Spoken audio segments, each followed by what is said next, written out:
नमस्कार दोस्तों, आप कैसे हैं। मैं आशा करता हूं कि आप स्वस्थ होंगे, अच्छे होंगे और पढ़ाई भी आपकी अच्छी तरह से चल रही होगी। जैसा कि सभी को आपको मालूम है कि मैथ का एक श्रृंखला जो है हमने स्टार्ट किया है, जिसमें शुरुआत से मैथ हमने स्टार्ट किया, चैप्टर वाइज पढ़ाना शुरू किया। प्रत्येक चैप्टर का टॉपिक वाइज प्रश्न आपको बताना हमने शुरू किया, तो अलग अलग चैप्टर को पढ़ा दिया गया है। यदि उन वीडियो को आप नहीं देखे हैं तो कृपया जाकर उन 3, 4, 5 जो पढ़ाया गया चैप्टर, प्रत्येक तरह के जो प्रश्न बनते हैं वो सभी वीडियो को आप देख लीजिएगा। आज हम जो है उसके साथ एक नया श्रृंखला मैथ का जोड़ रहे हैं, जो आगामी परीक्षा होने वाली है। जैसा कि आपको मालूम है कि आरपीएफ कांस्टेबल की परीक्षा होने वाली है। ये आरपीएफ कांस्टेबल परीक्षा कब होगी? 2025 में। तो इसका प्रैक्टिस सेट हम कराएंगे।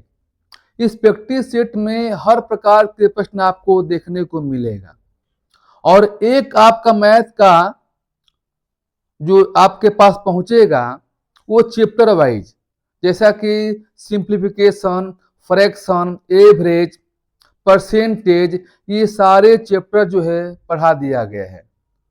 तो सारे वीडियो को देख लेना है और उसके साथ एक नया शुरुआत हम करने जा रहे हैं, प्रैक्टिस सेट। ये आज से हम शुरू करने जा रहे हैं।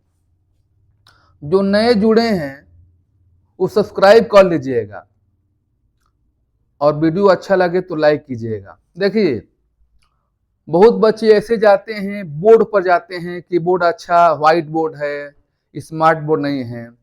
यहाँ इस चैनल पर हमेशा बने रहेंगे तो इसी बोर्ड की सहायता से आपको मैथ को कंप्लीट कराया जाएगा और मैथ आपको अच्छी तरह से मालूम हो जाएगा। कमजोर से कमजोर बच्चा अगर अपने आप को समझता है कि मुझे मैथ नहीं आता है, तो इस चैनल के साथ हमेशा जुड़े रहिए। आपको कंटिन्यू एक वीडियो मिलेगा, चैप्टर वाइज मिलेगा।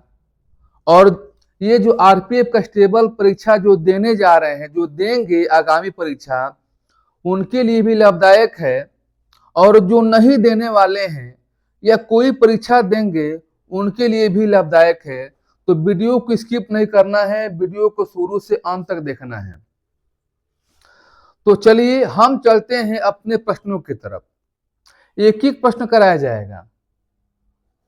मैथ का आज जो है नया शुरुआत हुआ है, चैप्टर वाइज नहीं है यह। जैसे कि चैप्टर वाइज आपको दूसरे वीडियो मिलेगा, इसीलिए जो नए हैं, पहली बार जो देख रहे हैं वीडियो को, सब्सक्राइब जरूर कर लीजिएगा ताकि जो है आपका कोई वीडियो मिस न हो। तो चलिए हम प्रश्नों की तरफ चलते हैं। संभावित प्रश्न है, कहीं ना कहीं परीक्षा में पूछा गया है और ऐसे प्रश्न पूछे जाते हैं। देखने में छोटे हैं लेकिन इसमें आपको आसानी से बताया जाएगा कि इस प्रश्नों को कैसे आप हल करेंगे। देखिए, यदि 5 नींबुओं को 16 रुपये में क्रय किया जाता है, एक एक वर्ड बताएंगे। क्रय का मतलब क्या होता है कि जब आप दुकान पर सामान खरीदने जाते हैं, जो लेते हैं तो क्रय कर रहे हैं, जो दुकानदार बेचता है वो विक्रय कर रहा है। तो आप जो है 5 नींबू लिए हैं, कितने में? 16 रुपया में। आप मान लीजिए कि एक दुकानदार है, मार्केट में गए, 16 रुपये में 5 नींबू को खरीदा, क्रय किया और अब 25% लाभ पर एक नींबू का क्रय मूल्य आपको बताना है। तो सबसे पहले जब एक नींबू का क्रय मूल्य बताना है, लेकिन लाभ कितना चाहिए? 25%। तो हम एक नींबू का दाम निकालेंगे। ध्यान दीजिएगा, 5 नींबू का क्रय है 16 रुपया, तो एक नींबू का हो जाएगा 16 बाटा में 5। क्या हो जाएगा? 16 बाटा में 5। ये ध्यान देना है कि रुपया हमेशा ऊपर होता है और जो वस्तुओं की संख्या होती है वो नीचे होता है। या जो भी होगा संख्या नीचे होगा। 16/5 यानी 1 नींबू का दाम हो गया। लेकिन आप उसको बेचना चाहते हैं, कोई भी सामान बेचना कोई चाहता है तो लाभ चाहता है, हानि नहीं चाहता है। कितना लाभ चाहता है? 25% लाभ। तो 25% लाभ का मतलब क्या हो गया? 125 हो गया और बाटा में क्या हो गया? 100 हो गया। यहां क्या करेंगे? गुणा कर देंगे। अब जो है कटाइए 5 से ये 25 बार में कटेगा और 25 चौक कितना हो गया? 100 हो गया। 4 चौक 16 हो गया। क्या होगा इसका? 4 हो जाएगा। यानी एक नींबू का जो क्रय मूल्य होगा वो कितना रुपया हो जाएगा?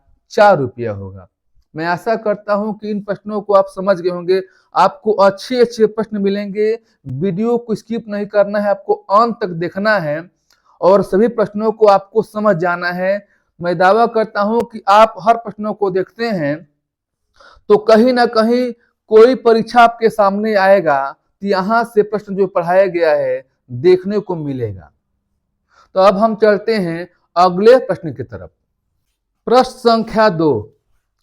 हमने जो पहला बताया था प्रश्न संख्या जो 1 था, वैसे ही एक प्रश्न को हमने लिया है। देखिए, इस तरह का जो प्रश्न है परीक्षा में बार बार पूछा जाता है। आपको परीक्षा में सीधे सवाल नहीं पूछे जाएगा, सीधा सवाल पूछ दिया गया आप कर लिए। थोड़ा सा सवाल में क्या होगा? एक घुमाव होगा, बदलाव होगा, ताकि आप सवाल को समझे। तो आप पहले से सीखे रहिए ताकि परीक्षा में आपको आसानी से हल आप कर सके। एक विक्रेता 1 रुपये में 6 की दर से टाफिया खरीदता है। इसका मतलब ये हुआ कि 1 रुपया में कितनी टाफिया मिलता है? 6 टाफिया मिलता है। 1 रुपया में 6 टाफिया मिलता है तो हम एक टाफी का क्रय निकालेंगे। यानी एक टाफी का निकालेंगे, क्या हो जाएगा? 1 बाटा में 6 हो जाएगा।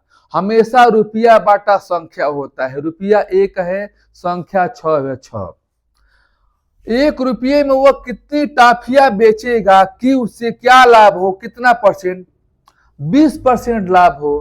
क्या करेंगे? 20% लाभ का मतलब क्या हो गया? 120 बाटा में क्या लिखेंगे? 100 लिखेंगे। क्या हो गया? ये कट गया। 6 दूनी 12 और 2 5 कितना हो गया? 10 हो गया।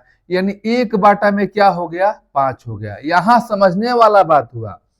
जब यहां पर लिखे थे 1 बाटा में 6, यानी कहने का मतलब कि 1 रुपया में कितने टाफिया? 6 टाफिया।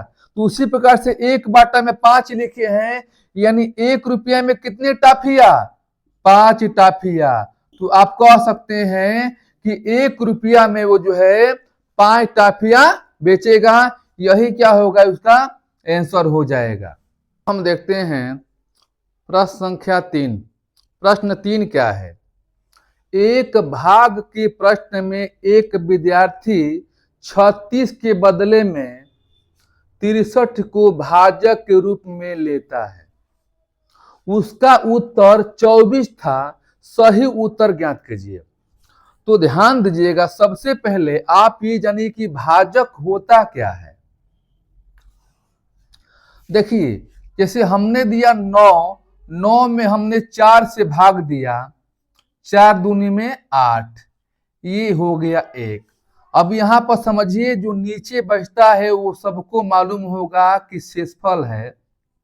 जिस संख्या से भाग देते हैं वो भाजक होता है और जिसमें भाग देते हैं वो भाज्य होता है। और ये भागा का फल हो गया तो क्या इसका नाम हो गया? भागफल हो गया। ये बेसिक चीज आपको जानना है कि भाज्य क्या होता है, भाजक क्या होता है और शेषफल क्या होता है। तो प्रश्न क्या कहता है कि एक भाग के प्रश्न में एक विद्यार्थी को बोला गया कि 36 से क्या करना है? भाग देना है। तो आखिर में 36 से भाग देंगे तो क्या कहलाएगा? वो भाजक। लेकिन क्या कर दिया? वो भाग किससे दिया? 63 से दिया। तो आखिर भाग जो है किसमें देंगे, भाज्य में देंगे। तो भाज्य आपको नहीं मालूम है तो हम क्या लेंगे, हम ले लेंगे भाज्य x। तो इसमें भाग देना है किससे, 36 से। हमने किससे दे दिया, 63 से दे दिया, लिखा गया है। तो उत्तर क्या आता है, 24। बराबर में क्या हो जाएगा, 24 हो जाएगा। ध्यान से देखिएगा। अब बताइए x बराबर क्या हो जाएगा, 63 गुणे क्या हो जाएगा, 24 हो गया। अब यहां समझना है आंसर कैसे आएगा। सही उत्तर याद कीजिए। ये बताइए, सही उत्तर यही था कि 36 से भाग देना था, किसमें, एक से 36 से भाग देना था। हमने भाग यहां पर दे रहे हैं। अब x का मान कितना निकाले हैं, 63 निकाले हैं, और गुणे 24 है, और बाटा में क्या लिखेंगे, 63। 9 चौके 36, 9 7 63, 4 छक्के 24, कितना हो गया, 42 हो गया। यही क्या हो जाएगा आपका आंसर हो जाएगा। यही आपका सही उत्तर है, 42। इसका क्या होगा, यही आंसर हो जाएगा। अब हम देखते हैं प्रश्न संख्या 4। निम्नलिखित समुच्चयों में से कौन सा सहभाज्य संख्याएं हैं। देखिए, ये 4 ऑप्शन आपको दिया गया है। इसमें से पूछा है कि सहभाज्य क्या होता है, सहभाज्य कौन सा है। तो सबसे पहले ये जानिए कि सहभाज्य किसको बोलते हैं। देखिए, सहभाज्य की जहां बात करेगा तो जो उसका जो हमेशा आंसर होगा, हमेशा पेयर में होगा, जोड़ा में होगा। ध्यान दीजिएगा, जहां भी सहभाज्य होगा तो विकल्प में हमेशा पेयर में आना चाहिए, जोड़ा में होना चाहिए। देखिए, यहाँ पर भी, यहाँ पर भी, यहाँ पर भी, यहाँ पर भी क्या है, पेयर बना है, जोड़ा बना है। तो आखिर में जोड़ा बना है, तो इसमें सहभाज्य कौन सा होगा। सबसे पहले देखेंगे कि जिन जोड़ों का मौसम एक है वही सहभाज्य होता है। अगर किसी पेयर का मौसम एक से ज्यादा होगा तो वह सहभाज्य नहीं होगा। यदि उन पेयर का मौसम एक होगा वही आपका पेयर सहभाज्य होगा। तो आप बताइए, मौसम एक किसका होता है, जिसका मौसम नहीं निकलता है। अगर हम बोलते हैं कि 2 और 3 का मौसम निकालो, तो ये बताओ 2 और 3 का मौसम क्या हो जाएगा, 1। किसका मौसम नहीं निकलेगा। हम कहते हैं कि 2 और 4 का मौसम निकालो, कितना हो जाएगा, आपका 2 हो जाएगा। तो 2 और 4 का मौसम 2 हो जा रहा है, तो ये सहभाज्य नहीं है। 2 और 3 का मौसम 1 निकल रहा है, यही सहभाज्य है। ये देखिए, इसका जो मौसम 1 से अधिक निकलेगा, 1 से ज्यादा होगा संख्या। अब इसका मौसम हो जाएगा 21, ये भी नहीं होगा। 3 9 का मौसम 3 हो जाएगा, ये भी नहीं होगा। 12 7 का मौसम नहीं निकलेगा। तो 12 7 का मौसम नहीं निकलने पर मौसम क्या होता है, 1 होता है। और जिन पेयर का मौसम 1 होता है वही क्या होता है, सहभाज्य होता है। तो विकल्प क्या होगा, सी इसका राइट आंसर हो जाएगा। चलिए, अब हम देखते हैं अगला प्रश्न क्या है। प्रश्न संख्या 5। दी गई 3 संख्याओं में दूसरी संख्या पहली की तिगुनी तथा तीसरी की दोगुनी है। यदि तीनों संख्याओं का औसत 77 है तो दूसरी संख्या का मान बताइए। एक बार आपको सवाल पढ़ लेना है। अब आपको स्टेप बाय स्टेप प्रश्नों को करना है, घबराना नहीं है। कितनी संख्याएं हैं, 3 संख्याओं का जिक्र कर रहा है। तो हम यहां बना लेंगे 1 2 और यहां पर क्या हो गया, 3। कितनी संख्या हो गई, 3। अब कहता है कि जो दूसरी संख्या है पहली की 3 गुनी है, पहले की 3 गुनी है, ये बताइए। तो हम यहां पर संख्या क्या मानेंगे, आप अपने मन से कोई भी संख्या मान सकते हैं। दूसरी संख्या पहले की 3 गुनी है, तो यहां पर हम मान सकते हैं 2x, इसका हो गया 3 गुना, क्या हो गया 6x हो गया। अब क्या कहता है, तथा तीसरी की 2 गुनी है, दूसरी जो संख्या है तीसरी की 2 गुनी है, तो हम यहाँ पर क्या लिखेंगे 3x। अब आपके माइंड में जा रहा होगा कि क्या हम संख्या यही मानेंगे, इसके अलावा संख्या आप दूसरा भी मान सकते हैं। जैसे यहाँ पर x मानेंगे तो यहाँ पर 3x हो जाएगा, यहाँ बदलाव हो जाएगा। तो सबसे आसान से आसान संख्या मानिए। देखिए पहली की 3 गुनी हो गई 6x, और ये संख्या तीसरी की 2 गुनी हो गई। अब कहता है कि तीनों संख्याओं का औसत हम क्या करेंगे, तीनों संख्याओं को हम जोड़ देंगे। कितना दिया है औसत 77।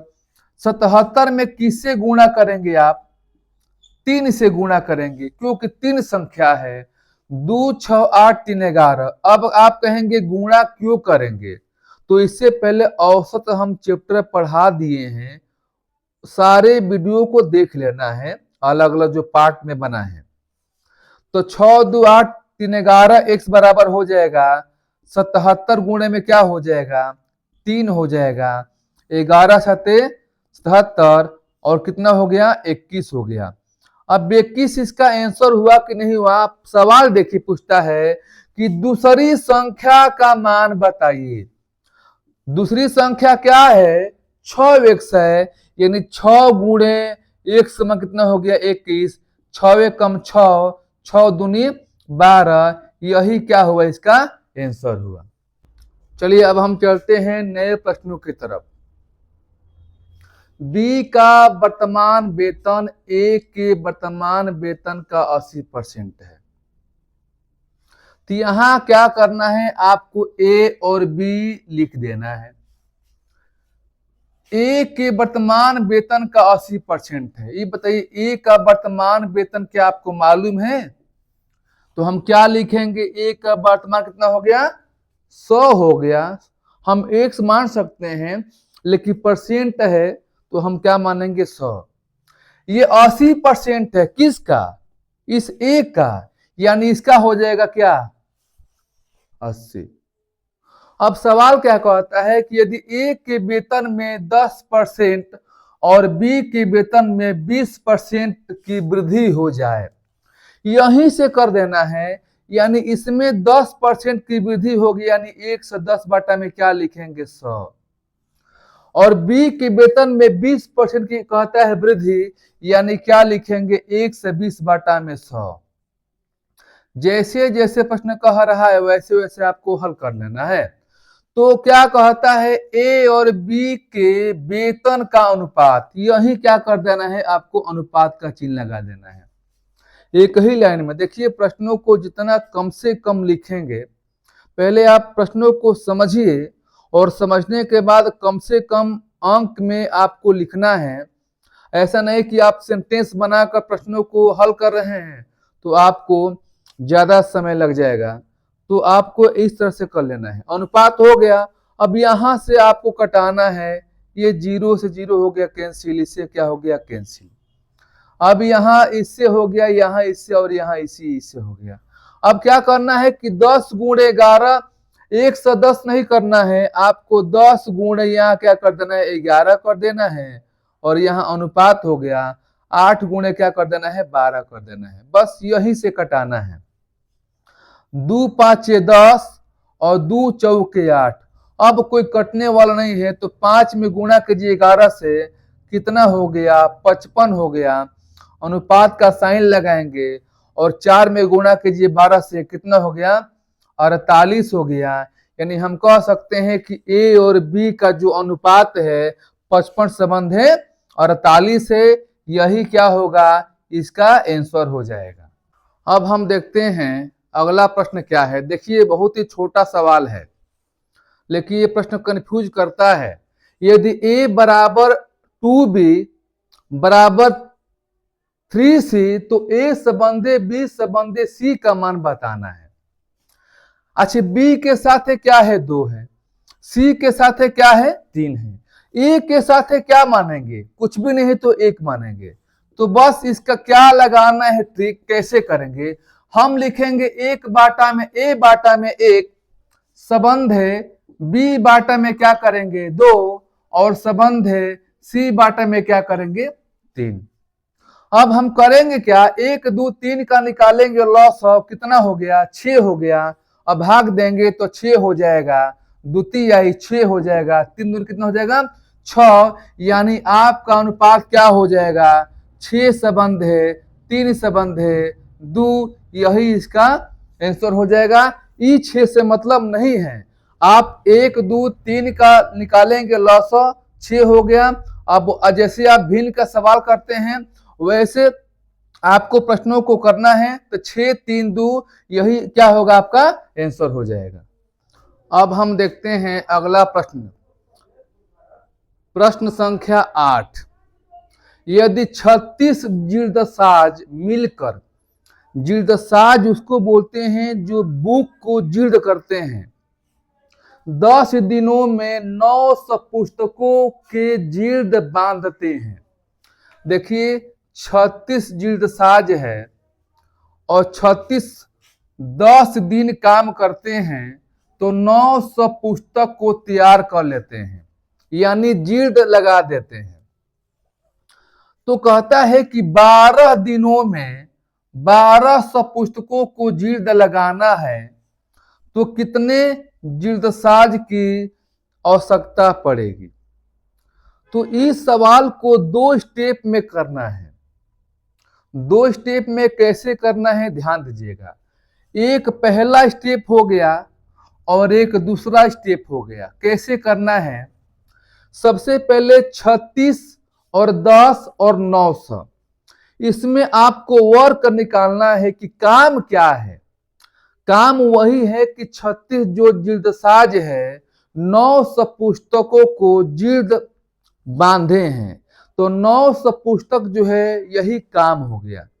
हमने बोला कि काम को निकालिए, वर्क निकालना है, तो वर्क क्या करेंगे, आपका मिल गया 900, तो हम लिखेंगे 36 गुणे में 10 और बाटा में क्या लिखेंगे 900। ध्यान दीजिए जो हर होगा वो 900 होगा। अब आप कहेंगे कि 36 नीचे क्यों नहीं लिखे हैं, 10 नीचे क्यों नहीं लिखे हैं, 900 क्यों लिखे हैं, क्योंकि हमारा जो वर्क है, जो काम किया है वो 900 पुस्तकों पर काम किया है, तो काम हमेशा नीचे होता है। बराबर करेंगे। दूसरे स्टेप में आपका ये बनता है कि 12 दिनों में 12 कहां लिखेंगे, ऊपर लिखेंगे। 1200 पुस्तकें कहा है, जीर्ण बांधने में कितने जीर्दसाज की पड़ेगी आवश्यकता, यानी हमको कितना चाहिए, एक चाहिए जीर्दसाज। पुस्तकें क्या हो गया, काम हो गया। जब यहाँ 900 पुस्तकें हर के रूप में लिखा गया है, तो यहाँ भी पुस्तकें लिखा जाएगा 1200 हर के रूप में। अब प्रश्नों को आसानी से आप कर सकते हैं। ये 0 से 0 क्या हो गया कैंसिल, 12 से 12 क्या हो गया कैंसिल, 9 चौके 36 हो गया और 4 दहिया में 40 हो गया। यानी हम कह सकते हैं कि 40 जीर्दसाजों की जरूरत पड़ेगी, यानी इसका आंसर क्या होगा 40, इसका आंसर हो जाएगा।